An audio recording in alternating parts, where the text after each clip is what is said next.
नमस्कार. श्री ब्रह्मचैतन्य महाराज गोंदवलेकर प्रवचन. आज 13 फेब्रुवारी. नामाचे त्रिकालाबाधित श्रेष्ठत्व. नाम हे सच्चिदानंद स्वरूप आहे.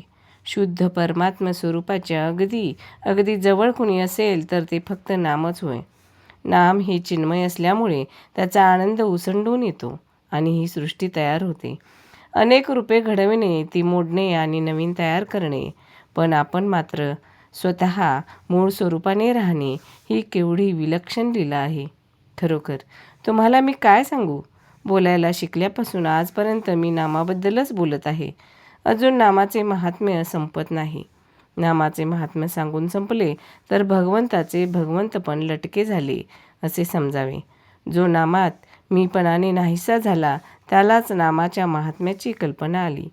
असा पुरुष नामाविषयी मौन तरी धरील, कारण त्याचे महात्म्य कोणालाच सांगता येणार नाही, किंवा शेवटच्या श्वासापर्यंत नामाचे महात्म्य सांगत राहील, कारण ते कितीही सांगितले तरी संपणार नाही आणि कितीही ऐकले तरी तृप्ती होणार नाही.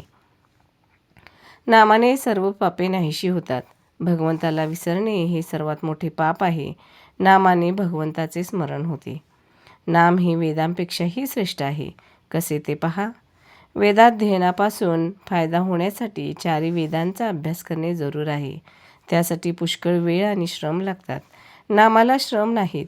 दुसरे, वेदांचा अधिकार सर्व लोकांना नाही, पण नाम कुणीही घ्यावे. वेदांच्या मंत्रांचा आरंभ ओंकारानेच होतो, म्हणून वेदारंभी देखील नामच आहे. नाम हे तीर्थयात्रेपेक्षा श्रेष्ठ आहे. अंतरंगामध्ये बदल होण्यासाठी यात्रा करायची असते, पण त्याला श्रम, पैसा, प्रकृती वगैरे गोष्टी अनुकूल असाव्या लागतात. नाम हे घरबसल्या अंतरंग बदलण्याचा अनुभव आणून देते. पंढरपूरला जाऊन नाम घेण्याचे जर न शिकला तर जाणे व्यर्थ गेले म्हणावे. नाम घ्यावे अशी बुद्धी होण्यासाठीच तिथे जाणे जरूर आहे. नाम हे सर्व सत्कर्मांचा राजा आहे. सत म्हणजे भगवंत आणि त्याच्याकडे नेणारे जे कर्म तेच सत्कर्म. इतर कर्मे आडवळणाने भगवंताकडे नेतात. नाम हे साक्षात भगवंताकडे पोहोचवते. नामाने भवरोग नाहीसा होतो. भव म्हणजे विषय.